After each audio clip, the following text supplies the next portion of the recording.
Hi hello ಮತ್ತೊಮ್ಮೆ ಸ್ಫೂರ್ತಿ academy ಶಿಕಾರಿಪುರದಿಂದ ಸ್ನೇಹಿತರೆ, ನಾನು ನಿಮ್ಮ ರಮೇಶ್ ಸರ್. ನಿಮಗೋಸ್ಕರವಾಗಿ ಇವತ್ತು ಬಹು ಮುಖ್ಯವಾಗಿರ್ತಕ್ಕಂತಹ ಒಂದು ಫ್ಯಾಂಟಾಸ್ಟಿಕ್ ವಿಡಿಯೋ ನಿಮ್ಮ ಮುಂದೆ ತಂದಿದ್ದೇನೆ. ಅದೇ ದೆಹಲಿ ಸುಲ್ತಾನರು ಸಮಗ್ರ ಇತಿಹಾಸ ಸಂಚಿಕೆ 6 ಸಮಗ್ರ ಪ್ರಶ್ನೋತ್ತರ ವಿವರಣೆ ಇದೆ. ಬ್ಯೂಟಿಫುಲ್ ಆಗಿರ್ತಕ್ಕಂಥ MCQs ನ ನಿಮಗೋಸ್ಕರ ತರುವಂತ ಪ್ರಯತ್ನ ಇದರಲ್ಲಿ ಮಾಡಿದ್ದೀನಿ. ಅಂತ ಒಂದು MCQsಗಳನ್ನ ನೀವು ಈ ವಿಡಿಯೋದಲ್ಲಿ ನೋಡ್ತೀರಾ. ನಿಮ್ಗೆ ಹೇಳ್ದಂಗೆ KPSC ಸ್ಪೆಷಲ್ ಅಂತಾರೆ. ಇದರಲ್ಲಿ ಬಹಳ ಅತ್ಯುತ್ತಮವಾದ ಪ್ರಶ್ನೆಗಳನ್ನ ಇದರಲ್ಲಿ ನಿಮಗೋಸ್ಕರ ತರುವಂತ ಪ್ರಯತ್ನ ಆಗಿದೆ. ಹಾಗಾಗಿ ನಮ್ಮ ಸ್ಫೂರ್ತಿ ಅಕಾಡೆಮಿ ಸದಾ ನಿಮ್ಮ ಜೊತೆ ಯಾವಾಗಲೂ ಇರ್ತದೆ ಅಂತ ಒಂದು ಸಾಧನೆಗೆ ನನ್ನ ಒಂದು ಕೊಡುಗೆ ನಿಮಗಿದ್ದೇ ಇರ್ತದೆ. ಹಾಗಿರಲೇಬೇಕು ಅನ್ನುವಂಥದ್ದು ನಿಮಗೂ ಬಯಕೆ ಇದ್ರೆ ನಮ್ಮ ಈ ಚಾನೆಲ್ನ QR ಕೋಡ್ನ ಸ್ವಲ್ಪ ಸ್ಕ್ಯಾನ್ ಮಾಡ್ಕೊಳ್ಳಿ. ನಿಮ್ಗೊಂದಿಷ್ಟು ಧನ ಸಹಾಯ ಮಾಡೋ ಅವಕಾಶ ಕೊಡ್ತೇನೆ, ಅದನ್ನು ಕೂಡ ಮಾಡಿಕೊಡಿ. ಮತ್ತು ನಮ್ಮ ಗೂಗಲ್ ಪೇ ನಂಬರ್ ಇದೆ. ಇವುಗಳ ಮುಖಾಂತರ ನೀವು ಒಂದು ಸಹಾಯ ಸಲ್ಲಿಸಿದ್ರೆ ನಮ್ಮ ಚಾನಲ್ನ ಬಿಗ್ಗೆಸ್ಟ್ ಡಿಜಿಟಲೈಸ್ ಮಾಡಿಬಿಟ್ಟು ಕರ್ನಾಟಕ ರಾಜ್ಯದಲ್ಲಿ ಅತ್ಯಂತ ಕಷ್ಟದಲ್ಲಿರೋ ಅಥವಾ ಶಿಕ್ಷಣದಿಂದ ಸ್ವಲ್ಪ ದೂರ ಉಳಿದಿರೋ ಕೈಯಲ್ಲಿ ಮೊಬೈಲ್ ಇರೋ ವ್ಯಕ್ತಿಗಳಿಗೆ ನಮ್ಮ ಈ ಸಹಾಯವನ್ನು ಮಾಡೋದಕ್ಕೆ ಮುಂದೆ ಬರ್ತೇನೆ. ಮರಬೇಡಿ, ಇದು KPSC ಸ್ಪೆಷಲ್ ಅದ್ಭುತ ಪ್ರಶ್ನೆಗಳ ಒಂದು ಕ್ರೋಢೀಕರಣ ನಿಮ್ಮ ಮುಂದೆ ಬರುತ್ತೆ. ನೋಡಿ, ಪ್ರಶ್ನೆ 1 ಈ ರೀತಿ ಇದೆ.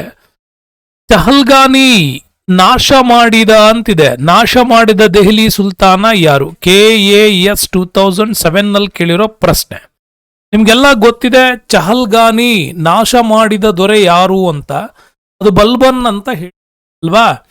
ಸೊ ಚಹಲ್ಗಾನಿಯನ್ನ ಜಾರಿಗೆ ತಂದವನು ಇಲ್ತಮಶ್. ನೆನ್ಪಿಟ್ಕೊ, ಜಾರಿಗೆ ತಂದವನು ಮಾತ್ರ ಇಲ್ತಮಶ್ ಆಗಿದ್ದ. ಯಾಕೆ ಅಂತಂದ್ರೆ ಕುತುಬುದ್ದೀನ್ ಐಬಕ್ ನಂತರ ದೆಹಲಿಯನ್ನ ತನ್ನ ಕಂಟ್ರೋಲಿಗೆ ತಗೋಬೇಕು ಅಂತಂದ್ರೆ ಈ 40 ಸರದಾರರ ಕೂಟ ಏನಿದೆ, ಈ 40 ಸರದಾರರನ್ನ ಕಂಟ್ರೋಲ್ ಮಾಡಬೇಕಾಗಿತ್ತು, ದೆಹಲಿಯನ್ನ ನಿಯಂತ್ರಣಕ್ಕೆ ತೆಗೆದುಕೊಳ್ಬೇಕಾಗಿತ್ತು. ಅದಕ್ಕೋಸ್ಕರ ಅವರಿಗೊಂದು ಸ್ಥಾನಮಾನ ನೀಡುವ ಉದ್ದೇಶದಿಂದ ಇವನು ಇದನ್ನ ಜಾರಿಗೆ ತಂದ. ಆದ್ರೆ ಮುಂದೆ ಈ ಚಹಲ್ಗಾನಿಯನ್ನ ರದ್ದು ಮಾಡಿದ್ದು ಮಾತ್ರ ಬಲ್ಬನ್. ಕಾರಣ ಏನೋ? ಕಾರಣ ಇಷ್ಟೇ. ಬಲ್ಬನ್ ಏನ್ ಮಾಡಿದ ಅಂತಂದ್ರೆ ರಾಜನ ಅಧಿಕಾರ ಅನ್ನೋದು ದೈವತ್ವದ ಅಧಿಕಾರ ಅನ್ನುವ ಒಂದು ವ್ಯವಸ್ಥೆಯನ್ನ ಜಾರಿಗೆ ತಂದ. ಇವನು ಕೂಡ ಪರ್ಷಿಯನ್ ಮಾದರಿಯ ಅಥವಾ ಇರಾನಿಯನ್ ಮಾದರಿಯ ಅಂತನೂ ಕೊಡ್ತಾರೆ, ಎರಡೂ ಒಂದೇ. ಪರ್ಷಿಯನ್ ಮಾದರಿಯ ಆಡಳಿತ ವ್ಯವಸ್ಥೆಗಳನ್ನ ಜಾರಿಗೆ ತರುವಂತ ದೃಷ್ಟಿಯಲ್ಲಿ ರಾಜ ದೈವತ್ವದ ಪ್ರತಿರೂಪ ಅನ್ನುವಂಥದ್ದನ್ನ ಆತ ಜಾರಿಗೆ ತಂದ. ಹಾಗಾಗಿನೇ ಆಡಳಿತದಲ್ಲಿ ಒಂದು ರೀತಿಯ ವಿಶೇಷ ಬದಲಾವಣೆಗಳನ್ನು ತಂದಾಗ ಆಡಳಿತದಲ್ಲಿ ಸರದಾರರ ಒಂದು ಹಸ್ತಕ್ಷೇಪ ಆಗೋದನ್ನ ಈತ ತಡೆದ. ಹೀಗೆ ತಡೆದಿದ್ರಿಂದಾಗಿನೇ ಚಹಲ್ಗಾನಿ ಪದ್ಧತಿಯನ್ನ ಆತ ರದ್ದು ಮಾಡ. ಅದು ನಿಮಗೆ ಗೊತ್ತಿರಲಿ. ಮುಂದಿನ ಪ್ರಶ್ನೆ ಹೋಗೋಣ. ಬಹಳ ಅದ್ಭುತವಾಗಿದೆ ನೋಡಿ. ಇವುಗಳಲ್ಲಿ ಯಾವುದು ಸರಿಯಾದ ಹೊಂದಾಣಿಕೆ ಇಲ್ಲದ್ದು ಅಂತ ಕೇಳಿದ್ದಾರೆ. ಇಲ್ಲದೆ ಇರೋದು ಅಂತಂದ್ರೆ ಇದೇನೆ, ಅಮೀರ್ ಖುಸ್ರೋ ಪದ್ಮಾವತಿ ಬಗ್ಗೆ. ನೋಡಿ, ಇಲ್ಲಿ ಚಾಂದ್ ಬರ್ದಾಯಿ ಪೃಥ್ವಿರಾಜ್ ರಾಸೋ ಬರೀತಾನೆ. ಯಾಕೆಂತಂದ್ರೆ ಪೃಥ್ವಿರಾಜ್ ಚೌಹಾನ್ ನಮನ ಆಸ್ಥಾನ ಕವಿಯಾಗಿದ್ದಂತ ಚಾಂದ್ ಬರ್ದಾಯಿ ಪೃಥ್ವಿರಾಜ್ ರಾಸೋ ಬರೀತಾನೆ. ಅಬುಲ್ ಫಜಲ್ ನಿಮಗೆ ಗೊತ್ತಿದೆ, ಅಕ್ಬರ್ನ ನವರತ್ನಗಳಲ್ಲಿ ಸೂಫಿಯ ಸಂತ ಅಂತಾನೆ ಕರ್ಸ್ಕೊಂಡಿದ್ದ ಅಬ್ದುಲ್ ಫಜಲ್ ಐನಿ ಅಕ್ಬರಿಯನ್ ಕೂಡ ಬರೀತಾನೆ. ಬಾಬರ್ ಕೂಡ ಅಷ್ಟೇ ತುಜುಕ್ ಇ ಬಾಬರಿ ಅನ್ನುವಂತ ಕೃತಿಯನ್ನು ಬರೀತಾನೆ. ನಿಮ್ಗೆ ಈ ಹಿಂದೆನೂ ಕೂಡ ಕೇಳಿದರೆ ಬಾಬರ್ ಬರೆದಂತಹ ತುಜುಕ್ ಇ ಬಾಬರಿ ಯಾವ ಭಾಷೆಯಲ್ಲಿತ್ತು ಅಂತನೂ ಕೂಡ ಕೇಳಿದ್ದಾರೆ. ಅದೇನಪ್ಪಾ ಅಂತಂದ್ರೆ ಚಗತೈ ತುರ್ಕಿ ಅಂತ ಕರಿತೀವಿ. ಚಗತೈ ತುರ್ಕಿ ಭಾಷೆನಲ್ಲಿ ಅವನು ಇದನ್ನ ಬರೆದ ಅಂತನೂ ಕೂಡ ನಿಮ್ಗೆ ಗೊತ್ತಿರಲಿ. ಸೊ ಭಾರತದ ಭೌಗೋಳಿಕ ವ್ಯವಸ್ಥೆಗಳ ಬಗ್ಗೆ ಉಲ್ಲೇಖ ಕೂಡ ಇದರಲ್ಲಿ ತುಂಬಾ ಚೆನ್ನಾಗಿ ಮಾಡಲಾಗಿತ್ತು ಆ ಕಾಲಕ್ಕೆ. ಓಕೆ, ಇನ್ನು ಅಮೀರ್ ಖುಸ್ರೋ ಬರೋದದ್ದು ನಿಮಗೆ ಗೊತ್ತಿರಲಿ. ಅಮೀರ್ ಖುಸ್ರೋ ಒಬ್ಬ ಗ್ರೇಟೆಸ್ಟ್ ಸೂಫಿ ಸಂತ ಅಂತಾನೂ ಕೂಡ ಕರಿತೀವಿ.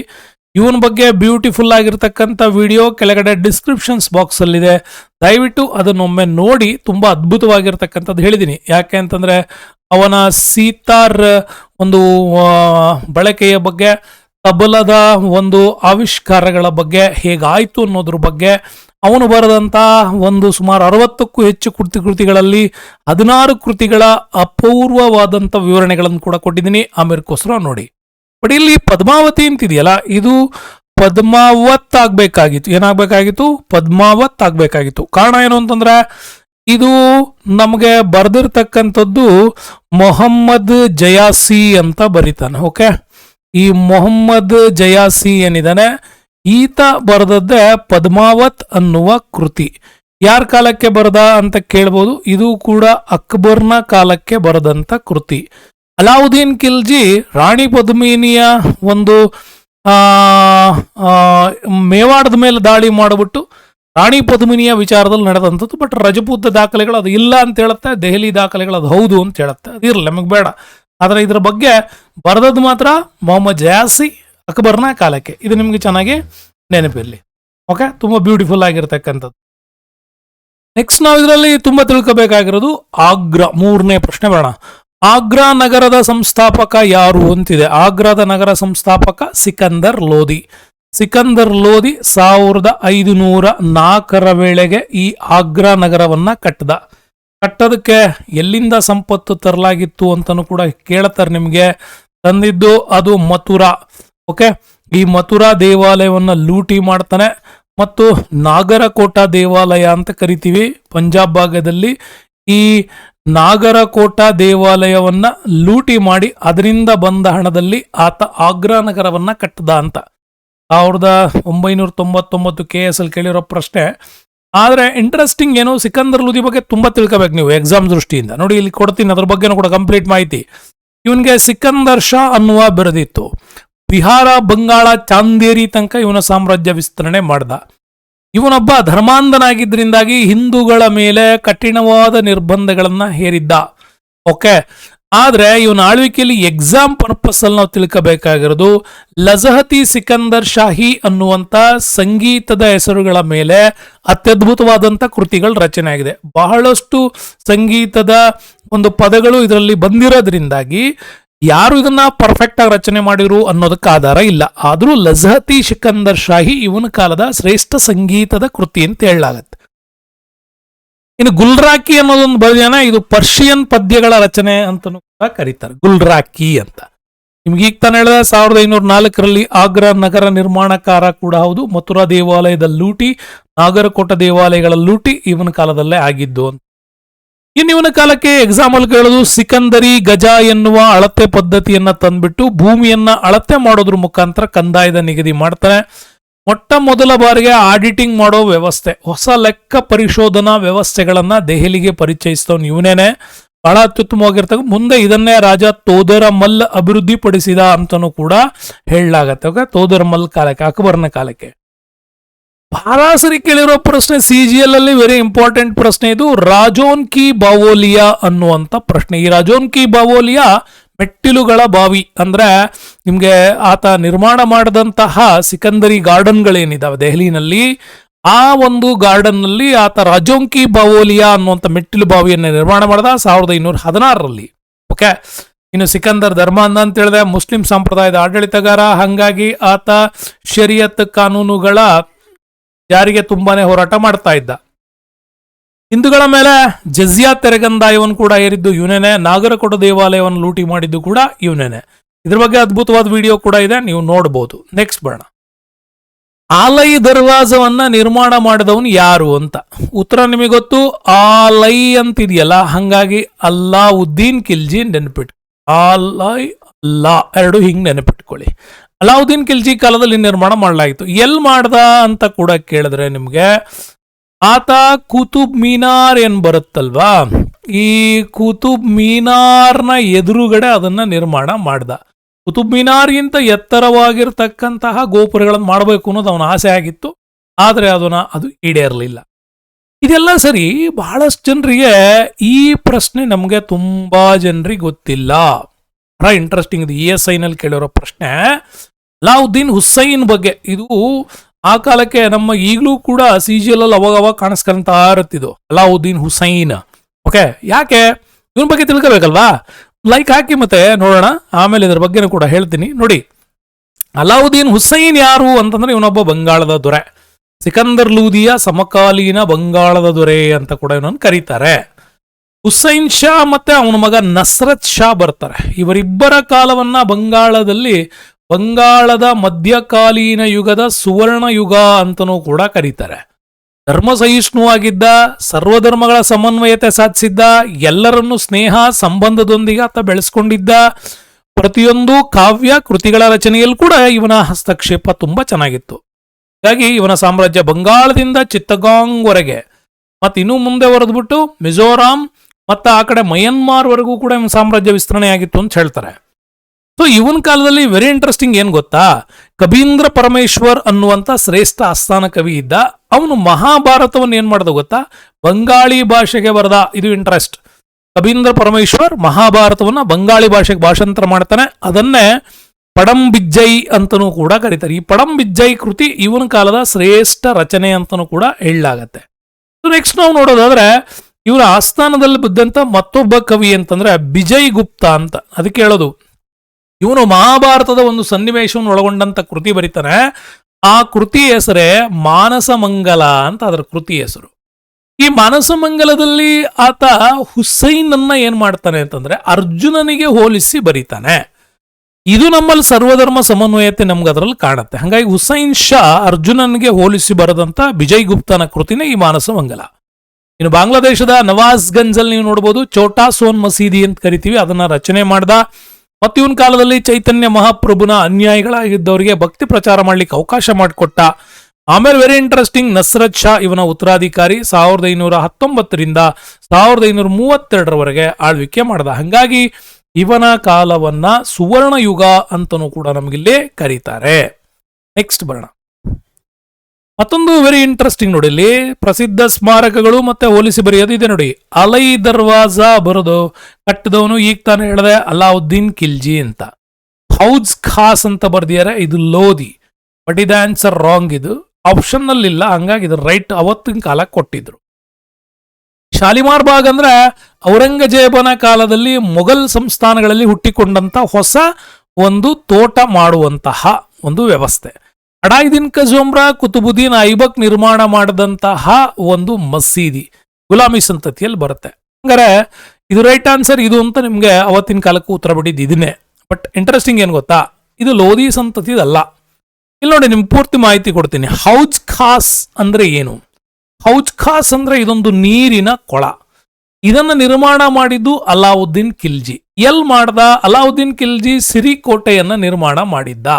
ಈ ಸಿರಿಕೋಟೆಗೆ ಸಂಪೂರ್ಣವಾದ ನೀರಾವರಿ ವ್ಯವಸ್ಥೆಯನ್ನ ಕೊಡುವುದಕ್ಕಾಗಿ ಬಹಳ ವ್ಯವಸ್ಥಿತವಾಗಿ ಸುಂದರವಾಗಿರ್ತಕ್ಕಂತಹ ಶುದ್ಧವಾದಂತ ಒಂದು ನೀರಿನ ಕೊಳವನ್ನ ರಚನೆ ಮಾಡಿದ ಹೌಜ್ ಖಾಸ್. ಆ ಹೌಜ್ ಖಾಸ್ ನಿರ್ಮಾಣ ಆಗಿದ್ದು ಅಲಾವುದ್ದೀನ್ ಖಿಲ್ಜಿಯ ಕಾಲಕ್ಕೆ. ಹಂಗಾಗಿ ಲೋಧಿ ಸಂತತಿ ಅಲ್ಲ, ಇದು ಕರೆಕ್ಟ್ ಮಾಡ್ಕೊಳ್ಳಿ. ಇದನ್ನ ಆಗಿನ ಕಾಲಕ್ಕೆ ಕಟ್ಟಿದ್ದು ಈ ಕಾಲಕ್ಕೆ. ಮುಂದೆ ದೆಹಲಿ ಸುಲ್ತಾನರು ಅದನ್ನೆಲ್ಲ ಸ್ವಲ್ಪ ಡೆವಲಪ್ಮೆಂಟ್ ಮಾಡ್ತಾ ಹೋಗ್ತಾರೆ. ಬಟ್ ಸಿರಿಕೋಟೆ ಹಾಳಾಗಿತ್ತು, ಅದು ಕೂಡ ನೆನಪಿರಲಿ. ನೆಕ್ಸ್ಟ್ ಬರೋಣ. ದೆಹಲಿ ಸುಲ್ತಾನರುಗಳು ಮತ್ತು ರಾಜವಂಶದ ಸರಿಯಾದ ಕ್ರಮ ಯಾವುದು? B is the right answer. ಗುಲಾಮಿ ಸಂತತಿ, ಅದಾದ್ಮೇಲೆ ಖಿಲ್ಜಿ ಸಂತತಿ, ಅದಾದ್ಮೇಲೆ ತೊಗಲಕ್ ಸಂತತಿ, ಅದಾದ್ಮೇಲೆ ಸೈಯದ್ ಸಂತತಿ. ಓಕೆ, ಸೈಯದ್ ಸಂತತಿ ಬಗ್ಗೆ ಕೂಡ ನಿಮ್ಗೆ ವಿಡಿಯೋ ಮಾಡಿದೀನಿ. ಓಕೆ, ಇವನನ್ನ ಪ್ರವಾದಿ ಮೊಹಮ್ಮದರ ಅನುಯಾಯಿ ಅಂತ ಯಾಕೆ ಕರೀತಾರೆ ಅನ್ನೋದನ್ನು ಕೂಡ ಹೇಳಿದೀನಿ, ಯಾರು ಕರೆದ್ರು ಅಂತಲೂ ಕೂಡ ಹೇಳಿದೀನಿ. ಅದರ ಡಿಸ್ಕ್ರಿಪ್ಷನ್ಸ್ ಅಲ್ಲಿ ಅದರ ಲಿಂಕ್ ಇದೆ, ಅದನ್ನೊಮ್ಮೆ ನೋಡಿ. ಅದಾದ್ಮೇಲೆ ಲೋಧಿ ಸಂತತಿ. ಹೀಗೆ ಕ್ರಮಾನುಗತವಾಗಿ 5 ಸಂತತಿಗಳು ಆಳಿದವೆ. ಇದರ ಡೇಟಾ ವೈಸ್ ಕೂಡ ನೀವು ನೆನ್ಪಿಡ್ಕೋಬೇಕಾಗತ್ತೆ. 1206ರಿಂದ 1526ರವರೆಗೆ ದೆಹಲಿಯನ್ನ 5 ರಾಜವಂಶಗಳು ಆಳ್ತವೆ. ಮೊದಲ ಸಂತತಿ ಗುಲಾಮಿ 1206ರಿಂದ 90ರವರೆಗೆ ಒಟ್ಟು 84 ವರ್ಷ ಆಳ್ವಿಕೆ ಮಾಡ್ತಾರೆ. ಖಿಲ್ಜಿ ಸಂತತಿ 1290ರಿಂದ 1330, ಒಟ್ಟು ಒಂದು 30ರಿಂದ 40 ವರ್ಷ ಆಳ್ವಿಕೆ ಅಂತ ಬರ್ತಾರೆ. ಬಟ್ ಇಲ್ಲಿಗೆ ಬಂದಿಲ್ಲ, ಅದು ಆದ್ರೆ ಹೇಳಲಾಗತ್ತೆ. ನೆಕ್ಸ್ಟ್ ತುಘಲಕ್ ಸಂತತಿ 1320ರಿಂದ 1414, ಒಂದು 92 ವರ್ಷದ ಆಳ್ವಿಕೆ. ಸೈಯದ್ ಸಂತತಿ 1414ರಿಂದ 1450, 37 ವರ್ಷ. ಲೋಧಿ ಸಂತತಿ ಹೀಗೆ. ಅಲ್ಲಿಗೆ ನಮ್ಗೆ ಹೈಯೆಸ್ಟ್ ದೀರ್ಘಕಾಲ ಆಳಿದ ರಾಜವಂಶ ಅಂತಂದ್ರೆ ಅದು ತುಘಲಕ್ ಸಂತತಿ. ಅತಿ ಕಡಿಮೆ ಆಳಿದಂತ ರಾಜ ಸಂತತಿ ಅಂದ್ರೆ ಖಿಲ್ಜಿ ಸಂತತಿ. ಇವೆರಡು ಕೂಡ ನೆನಪಿಡಿಗಳೇ. ಹಾಗಾಗಿ ದೀರ್ಘಕಾಲದಲ್ಲಿ ಆಳಿದ ರಾಜವಂಶ 3ನೇದು ತುಘಲಕ್ ಸಂತತಿ. ತುಘಲಕ್ ಸಂತತಿಯ ನಂತರ ನಮಗೆ ಬರೋದು ಗುಲಾಮಿ ಸಂತತಿ.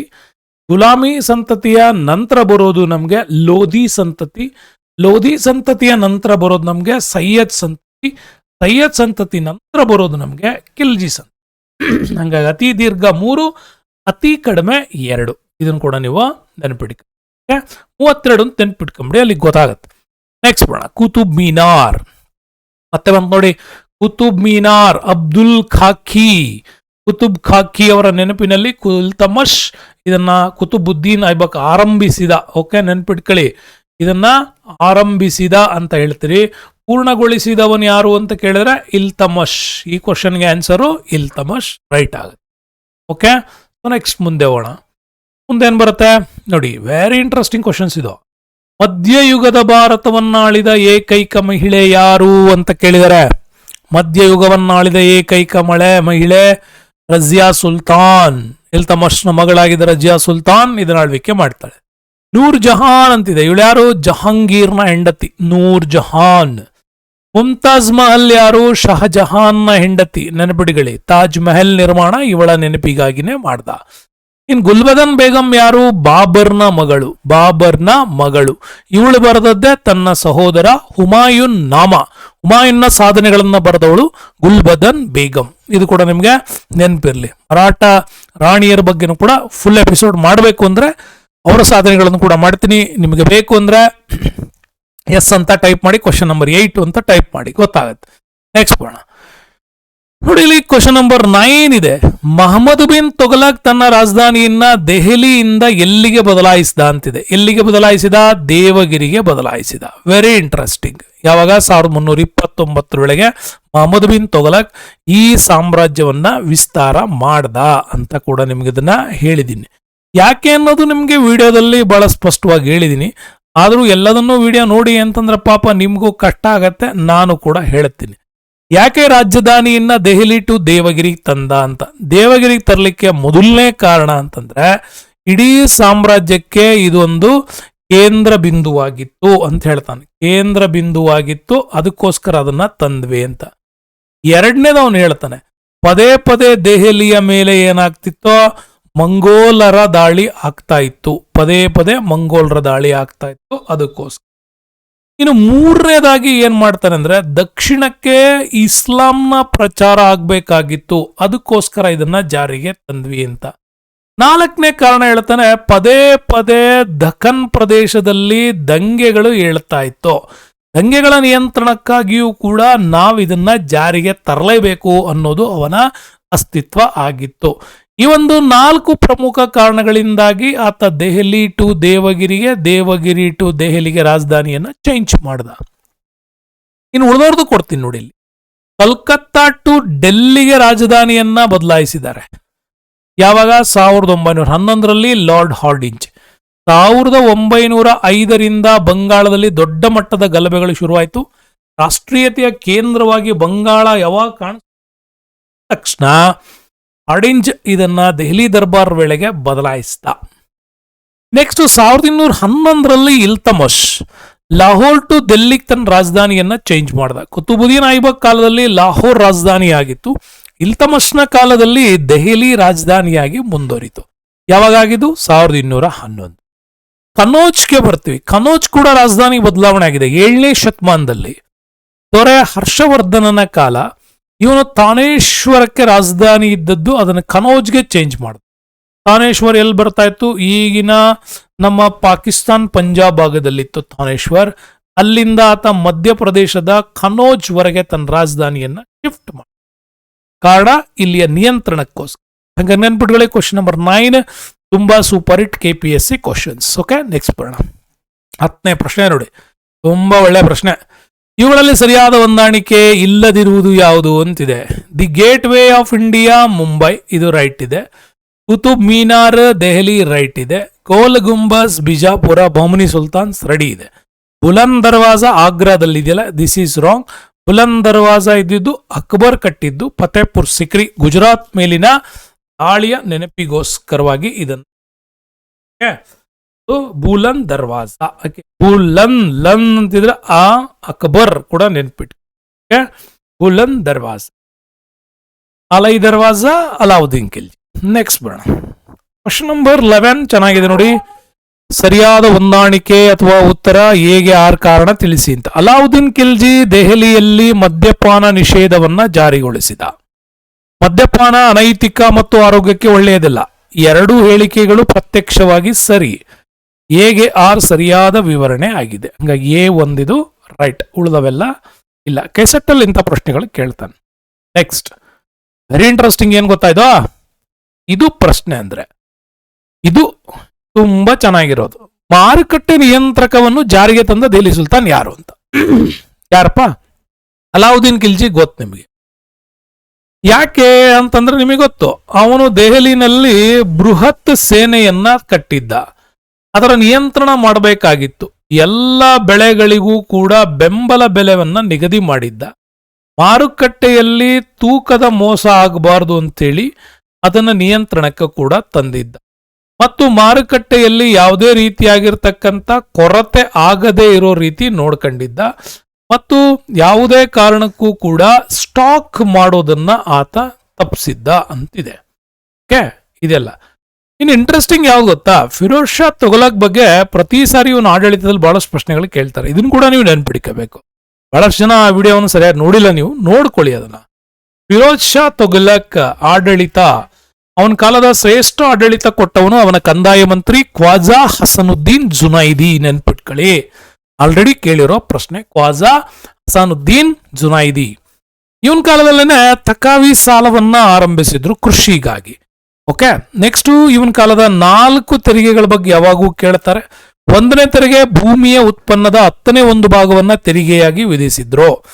ಅಂದ್ರೆ ಕೃಷಿನಲ್ಲಿ ಬಹಳ ಸುಧಾರಣೆಗಳನ್ನು ತರೋದಕ್ಕೋಸ್ಕರ. ಯಾಕೆಂದ್ರೆ ಆತ ಕಾಲುವೆಗಳನ್ನ ನಿರ್ಮಾಣ ಮಾಡಿ ನೀರಾವರಿ ವ್ಯವಸ್ಥೆಗಳನ್ನು ಕಲ್ಪಿಸಿದ್ದ, ಅದಕ್ಕೋಸ್ಕರ. ಇನ್ನು ಜಕಾತ್ ಮುಸ್ಲಿಂ ತೆರಿಗೆಯನ್ನು ಹಾಕಿದ್ದ, ಜಜಿಯಾ ಹಿಂದೂಗಳ ತೆರಿಗೆ ಮೇಲೂ ಹಾಕಿದ್ದ. ವೆರಿ ಇಂಟ್ರೆಸ್ಟಿಂಗ್ ಅಂದ್ರೆ ಒಂದು ಕಮ್ಸ್ ತೆರಿಗೆ. ಓಕೆ, ಕಮ್ಸ್ ತೆರಿಗೆ ಅಂತಂದ್ರೆ ನೀವು ದಾಳಿ ಮಾಡಿದ ಸಂದರ್ಭದಲ್ಲಿ ಅಲ್ಲಿ ಸೈನಿಕರು ಲೂಟಿ ಮಾಡಿದಾಗ ಅದರಿಂದ ಆದಾಯ ಗಳಿಸಿದ್ರೆ 5ನೇ 1 ಭಾಗದ ಆದಾಯವನ್ನ ಇವರು ಸಲ್ಲಿಸಬೇಕು. ಇನ್ನು ಇಂಟ್ರೆಸ್ಟಿಂಗ್ ಅಂತಂದ್ರೆ ಇವನು ಕೃಷಿ ಅಭಿವೃದ್ಧಿಗಾಗಿ 5 ಕಾಲುವೆಗಳನ್ನು ಕೂಡ ನಿರ್ಮಾಣ ಮಾಡಿದ್ದ. ಸಾರ್ವಜನಿಕ ಕಾಮಗಾರಿಗಳನ್ನ ಅತ್ಯಂತ ಹೆಚ್ಚಾಗಿ ತಗೊಂಡಿದ್ದಾನೆ. ಆದ್ರೆ ಇವನ ಕಾಲದ ಇಂಟ್ರೆಸ್ಟಿಂಗ್ ಅಂದ್ರೆ ಈ ಫಿರೋಜಾಬಾದ್ ಅನ್ನುವ ಹೊಸ ನಗರ ನಿರ್ಮಾಣ. ಇದು 5 ನಗರಗಳ ಒಕ್ಕೂಟ ವ್ಯವಸ್ಥೆ ಅಂತ ಕರಿತೀವಿ. ಈಗ ಅದನ್ನ ದೆಹಲಿನಲ್ಲಿ ಫಿರೋಜ್ ಶಾ ಕೋಟ್ಲಾ ಅಂತ ಕರೀತಾರೆ. ಫಿರೋಜ್ ಶಾ ಕೋಟ್ಲಾ ಅಂದ್ರೆ 5 ನಗರಗಳ ಕೂಡುವಿಕೆ ಅಂತ. ಅದರಲ್ಲಿ ಫಿರೋಜಾಬಾದ್, ಫತೇಬಾದ್, ಹಿಸ್ಸಾರ್ ಮತ್ತೆ ಜೌನ್ಪುರ, ಡೆಲ್ಲಿ, ಈ 5 ನಗರಗಳ ಮಿಶ್ರಣವೇ ಯಾವುದೋ ಫಿರೋಜ್ ಶಾ ಕೋಟ್ಲಾ. ಇವನ್ ಕಾಲದಲ್ಲಿ ಕುತುಬ್ ಮೀನಾರ್ ಕಟ್ಟಡ ಕೂಡ ಮತ್ತೆ ದುರಸ್ತಿ ಮಾಡಿದ. ಇನ್ನೂ ಕೆಲವು ಸುಧಾರಣೆಗಳಿದಾವೆ, ಅದನ್ನ ನೀವು ಚೆನ್ನಾಗಿ ನೆನ್ಪಿಟ್ಕೊಳ್ಳಿ. ಎಕ್ಸಾಮ್ ಅಲ್ಲೇ very favourite, very star questions ಇವೆಲ್ಲ. ದಿವಾನಿ ಖೈರತ್ ಅನ್ನೋ ಇಲಾಖೆ. ಖೈರತ್ ಅಂತಂದ್ರೆ ಒಂಥರ ಮ್ಯಾನೇಜ್ ಬ್ಯೂರೋ, ಜೊತೆಗೆ ದಾನ ಧರ್ಮ, ವಿವಾಹ, ಉದ್ಯೋಗಗಳನ್ನ ಮೇಂಟೈನ್ ಮಾಡತಕ್ಕಂತ ಒಂದು ವ್ಯವಸ್ಥೆ. ದಿವಾನಿ ಖೈರತ್. ದಾರ್ ಉಲ್ ಶಫಾ ಅಂತ ತರ್ತಾನೆ. ಎಲ್ಲ ಸಾರ್ವಜನಿಕ ವೈದ್ಯಾಲಯಗಳ ನಿರ್ಮಾಣ ಆಗಿದೆ ಇವನ್ ಕಾಲದಲ್ಲೇ. ದಿವಾನಿ ಬುಂಡಗಾನ್ ಅಂತ ತರ್ತಾರೆ. ಇದು ಕೂಡ ಗುಲಾಮರ ಸಂರಕ್ಷಣೆಗಾಗಿ. ಹಾಗಾಗಿ ಉತ್ತಮ ಸೇನೆ ಮತ್ತು ನ್ಯಾಯಾಂಗ ವ್ಯವಸ್ಥೆಯನ್ನು ಕಲ್ಪಿಸಿದ್ದು ಫಿರೋಜ್ ಶಾ ತುಘಲಕ್ನ ಕಾಲದಲ್ಲಿ. ನೆನ್ಪಿಟ್ಕೊಳ್ಳಿ, ಫಿರೋಜ್ ಶಾನ ತುಂಬಾ ಇಂಟ್ರೆಸ್ಟಿಂಗ್ ಆಗಿ ಓದ್ಕೋಬೇಕು. Question number 13 very interesting. Muhammad bin ತುಘಲಕ್ಕನ ನಾಣ್ಯ ಪದ್ಧತಿ ಯಶಸ್ವಿಯಾಗಲಿಲ್ಲ ಏಕೆ ಅಂತಿದೆ. ಅದು ವೆರಿ ನಿಮಗೆಲ್ಲ ಗೊತ್ತಿರೋದೆ. ಅವನ ನಾಣ್ಯ ವ್ಯವಸ್ಥೆ ಸರ್ಕಾರದ ಸ್ವಾಧೀನದಲ್ಲಿ ಇರಲಿಲ್ಲ ಅಂತ. ಹಂಗಾಗಿ ಚಿನ್ನದ ನಾಣ್ಯಗಳನ್ನ ಆತ ಬೆಳ್ಳಿಗೆ ಬದಲಾಯಿಸ್ಕೊಂಡ, ಬೆಳ್ಳಿಯನ್ನ ತಾಮ್ರಕ್ಕೆ ಬದಲಾಯಿಸ್ಕೊಂಡ, ತಾಮ್ರವನ್ನ ಚರ್ಮ, ಟೋಕನ್ ಹಿಂಗೆಲ್ಲ ತಂದ. ಲಾಸ್ಟಿಗೆ ಅವನ ಅರಮನೆಯ ಎದುರುಗಡೆ ತಾಮ್ರದ ರಾಶಿಯೇ ಬಿದ್ದಿತ್ತು. ಹಾಗಾಗಿ ದೊಡ್ಡ ಮಟ್ಟದಲ್ಲಿ ಆಯ್ತು. ಹಂಗಾಗಿ ಎಡ್ವರ್ಡ್ ಥಾಮಸ್ ಅವರ ಹಣಗಾರರ ರಾಜ ಅನ್ನೋ ಕೃತಿ, ಮತ್ತೆ ನಮ್ಮಲ್ಲಿ ಲಂಕೇಶ್ ಅವರು, ಗಿರೀಶ್ ಕಾರ್ನಾಡ್ ಅವರು ಬರೆದಿರ್ತಕ್ಕಂಥ ತುಘಲಕ್ ನಾಟಕ ನೀವು ನೋಡ್ಲೇಬೇಕಾದಂಥದ್ದು. ನೆಕ್ಸ್ಟ್ ಬರೋಣ. ಇದು ಒಂದು ಸ್ಟಾರ್ ಸೂಪರ್ ಹಿಟ್ ಕ್ವಶನ್ಸ್. ಇದು ಸುಪ್ರಸಿದ್ಧ ಚಾರ್ ಮಿನಾರ್. ಚಾರ್ ಮಿನಾರ್ ಅಂದ ತಕ್ಷಣ ಫಿಲ್ಮ್ ನೆನಪಾಗ್ಬೋದೇನೋ, ಆದ್ರೆ ನೆನ್ಪಿಟ್ಕೊಳ್ಳಿ, ಇದೊಂದು ಒಳ್ಳೆ ಪ್ರಶ್ನೆ. ಸುಪ್ರಸಿದ್ಧ ಚಾರ್ ಮಿನಾರ್ ಇರುವ ಸ್ಥಳ ನವದೆಹಲಿ, ಚೆನ್ನೈ, ಹೈದರಾಬಾದ್, ಮುಂಬೈ. ಅವಾಗಿನ ಕಾಲಕ್ಕೆ ಇದು ಹೈದರಾಬಾದ್ ರೈಟ್, ಯಾಕಂದ್ರೆ 2003 ಅದು. Hyderabad is the right answer. But ಈಗ ಅದನ್ನ ಕೇಳಿದ್ರೆ ನೀವು ಹಂಗೆ ಬರೆಯಕ್ ಆಗಲ್ಲ, ಅದನ್ನ ಬದಲಾಯಿಸಬೇಕಾಗತ್ತೆ. ನೋಡಿ, ಚಾರ್ ಮಿನಾರ್ ನಿರ್ಮಾಣ ಆಗಿದ್ದು 1591ರಲ್ಲಿ. ಕುಲಿ ಕುತುಬ್ ಶಾ ಇದನ್ನ ಕಟ್ಟದ. ಎಲ್ಲಿ? ತೆಲಂಗಾಣ, ಹೈದರಾಬಾದ್ನ ತೆಲಂಗಾಣ ಪ್ರಾಂತ್ಯಕ್ಕೆ ಬರುತ್ತೆ. ಇದರ ಶಿಲ್ಪಿ ಕೇಳ್ಬಿಟ್ಟಿದ್ದಾರೆ SSC ನಲ್ಲಿ, ನೆನ್ಪಿಟ್ಕೊಳ್ಳಿ. ಮೀರ್ ಮೊಮಿನ್ ಅಸ್ತಾರಾಬಾದಿ ಅಂತೇಳಿ ಇವನು ಇದರ ನಿರ್ಮಾಣಕಾರ. ಚಾರ್ ಮಿನಾರ್ ಮುಷಿ ನದಿಯ ಪೂರ್ವ ದಂಡೆಯ ಮೇಲೆ ಇದನ್ನ ರಚಿಸಲಾಗಿತ್ತು. ಮಧ್ಯದಲ್ಲಿ ಮೀನಾರ್ ಇದೆ. ಇದರ 4 ಮೂಲೆಗಳಲ್ಲೂ ಕೂಡ ಕಂಬಗಳ ರಚನೆಯನ್ನ ಮಾಡಲಾಗಿದೆ. ಇದನ್ನೇ ನಮ್ಗೆ ಚಾರ್ ಮೀನಾರ್ ಅಂತ ಕೂಡ ಕರೀತಾರೆ. ಈ ಚಾರ್ ಮೀನಾರ್ 56 ಮೀಟರ್ ಎತ್ತರದ 4 ಮೀನಾರ್ಗಳನ್ನ ಕಟ್ಟಲಾಗಿದೆ. ಇದರ ಸುತ್ತ ಲಾಡ್ ಬಜಾರ್ ಕೂಡ ಇದೆ, ಬಜಾರ್ ಕೂಡ ಇದೆ. ಈ ಲಾಡ್ ಬಜಾರ್ನ ಬಗ್ಗೆನೂ ಕೂಡ ಸರೋಜಿನಿ ನಾಯ್ಡು ಅವರು ಕೂಡ ಒಂದು ಪದ್ಯವನ್ನ ಬರೆದಿದ್ದಾರೆ. ಅದನ್ನು ಕೂಡ ನೀವು ನೋಡಿ. Very interesting. Char Minar, Quli Qutb Shah. Very interesting. ಪ್ರಸಿದ್ಧ ಕವಿ ಅಮೀರ್ ಖುಸ್ರೋನ ಸಮಕಾಲೀನ ಯಾರು ಅಂತ. ಅಮೀರ್ ಖುಸ್ರೋನ ಸಮಕಾಲೀನ ಇಲ್ತಮಶ್. ನೆನ್ಪಿಟ್ಕೊಳ್ಳಿ, ಅಮೀರ್ ಖುಸ್ರೋ 8 ದೆಹಲಿಯ ರಾಜರುಗಳಿಗೆ ಈತ ಒಬ್ಬ ಶ್ರೇಷ್ಠ ಕವಿಯಾಗಿ ಇದ್ದವನು. ಯಾರೋ? ಇಲ್ತಮಶ್. Very interesting. ಇವ್ರ ಬಗ್ಗೆ ನೀವು ಸೂಕ್ತವಾದಂತ ಇನ್ನೂ ಹೆಚ್ಚಿನ ಮಾಹಿತಿಗಳನ್ನೆಲ್ಲ ತಿಳ್ಕೋಬೇಕು. ಅದಕ್ಕಾಗಿ ಕೆಳಗಡೆ ಡಿಸ್ಕ್ರಿಪ್ಷನ್ಸ್ ಅಲ್ಲಿ ಕೂಡ ಒಂದು ವಿಡಿಯೋ ಇದೆ, ಅದನ್ನು ನೋಡೋದನ್ನು ಮರಿಬೇಡಿ. ಅಮೀರ್ ಖುಸ್ರೋನ ಸಮಗ್ರ ಇತಿಹಾಸವನ್ನು ಕೂಡ ಅದರಲ್ಲಿ ಕೊಟ್ಟಿದ್ದೀನಿ. ಇಂಥ ಒಳ್ಳೆ ವಿಡಿಯೋಗಳು ಬೇಕು ಅಂತಂದ್ರೆ ರಮೇಶ್ ಸರ್ ಚಾನಲ್ನ ಸಬ್ಸ್ಕ್ರೈಬ್ ಮಾಡೋದ್ರ ಜೊತೆಗೆ ಸ್ವಲ್ಪ ಡಿಜಿಟಲೈಸ್ ಮಾಡಬೇಕು ಅಂತಿದ್ದೀನಿ. ಅದಕ್ಕೆ ನಿಮ್ಮ ಸಹಾಯ ಮಾಡಿದ್ರೆ ಒಳ್ಳೆ ಫೇವ್ರೆಟ್ ಲಾಂಗ್ ಟರ್ಮಲ್ಲಿ ಈ ವಿಡಿಯೋಗಳನ್ನು ನಿಮಗೋಸ್ಕರ ತರೋ ಪ್ರಯತ್ನ ಮಾಡ್ತೀನಿ ಅಂತ ಹೇಳ್ತಾ ಈ ವಿಡಿಯೋಕ್ಕೆ ಧನ್ಯವಾದಗಳು. ಮುಂದಿನ ವಿಡಿಯೋದಲ್ಲಿ ಮತ್ತೆ ಸಿಗ್ತೀನಿ. ಥ್ಯಾಂಕ್ ಯು, ಬಾಯ್. ಗೋಸ್ಕರ ಧನ್ಯವಾದಗಳು. ಮರಿಬೇಡಿ, ಒಳ್ಳೆ ಇತಿಹಾಸದ ತರಗತಿಗಳನ್ನು ತಾವೆಲ್ಲ ಎಂಜಾಯ್ ಮಾಡ್ತೀರಿ ಅಂತ ಅನ್ಕೊಂಡಿದ್ದೀನಿ. ಎಂಜಾಯ್ಮೆಂಟ್ಗೆ ನಿಮ್ಮದೇ ಆಗಿರ್ತಕ್ಕಂತಹ ವಿಶೇಷವಾಗಿರ್ತಕ್ಕಂಥ ಹೋರಾಟಗಳು ನಡಿಬೇಕು. Okay, thank you.